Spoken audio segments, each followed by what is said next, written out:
غسل کے دوران مدینہ منورہ کی ایک عورت نے مردہ عورت کے ران پر ہاتھ رکھتے ہوئے یہ الفاظ کہے کہ اس عورت کے فلاں فلاں مرد کے ساتھ ناجائز تعلقات تھے۔ بس یہ بات کہنا تھی کہ اللہ تعالیٰ نے اپنی ڈھیل دی ہوئی رسی بھیج دی۔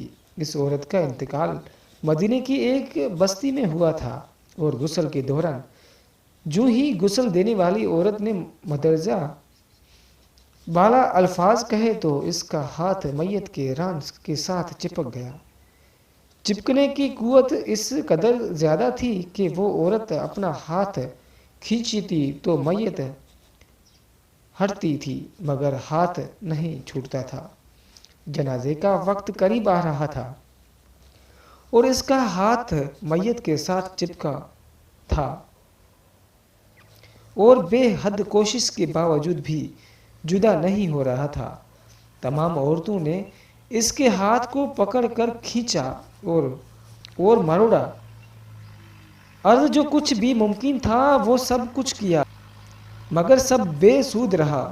دن گزرا، رات ہوئی، دوسرا دن بھی گزرا، پھر رات ہوئی، لیکن سب ویسا ہی تھا۔ میت سے بدبو آنے لگی اور اس کے پاس ٹھہرنا اور بیٹھنا مشکل ہو گیا۔ مولوی صاحبہ نے، قاری صاحبہ نے تمام اسلامی طبقے سے مشورات کے بعد یہ طے کیا کہ غسل دینے والی عورت کا ہاتھ کاٹ کر جدا کیا جائے اور میت کو اس کے ہاتھ سمیت دفنایا جائے۔ مگر اس فیصلے کو غسل دینے والی عورت اور اس کے خاندان نے یہ کہہ کر رد کر دیا کہ ہم اپنی خاندان کی عورت کو محظوظ نہیں کر سکتے، لہٰذا ہمیں یہ فیصلہ قبول نہیں ہے۔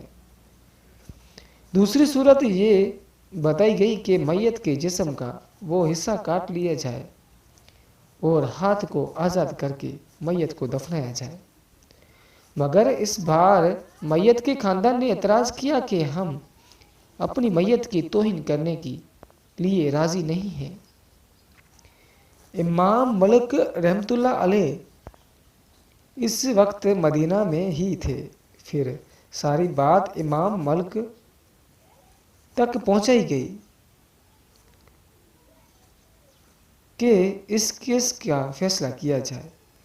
امام مالک رحمۃ اللہ علیہ اس گھر پہنچے اور صورتحال جانچ کر اس عورت سے سوال کیا کہ اے عورت، کیا تم نے غسل کے دوران اس میت کے بارے میں کوئی بات کی تھی؟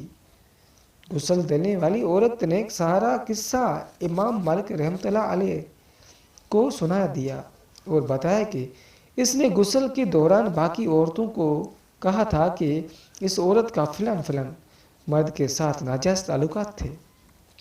امام مالک نے سوال کیا کہ کیا تمہارے پاس الزام کو ثابت کرنے کے لیے کوئی گواہ موجود ہے؟ عورت نے جواب دیا کہ اس کے پاس کوئی گواہ موجود نہیں ہے۔ پھر امام مالک رحمۃ اللہ علیہ نے پوچھا کہ کیا اس عورت نے اپنی زندگی میں تم سے اس بات کا بھی تذکرہ کیا تھا؟ اس نے کہا کہ نہیں۔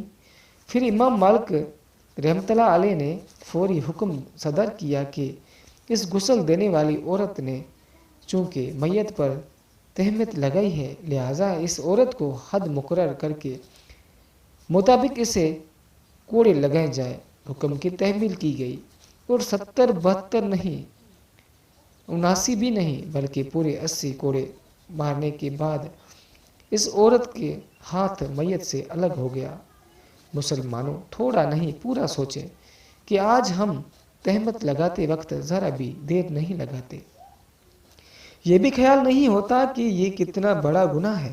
ایک روایت میں یہ جس نے کسی کے بارے میں ایسی بات کہی یعنی کہ الزام لگایا، چھوٹی بات منسوب کرنے والے کو دوزخ کی پیپ میں ڈالے گا، وہ آخرت میں اس کا مستحق رہے گا، یہاں تک کہ اگر وہ اپنی اس حرکت سے دنیا میں باز آ جائے، رک جائے، توبہ کر لے تو پھر نجات ممکن ہے۔ اللہ تعالیٰ سے دعا ہے کہ وہ ہمیں بہانات بندے اور جھوٹے بولنے سے بچائے اور سچ بولنے کی توفیق عطا فرمائے، آمین۔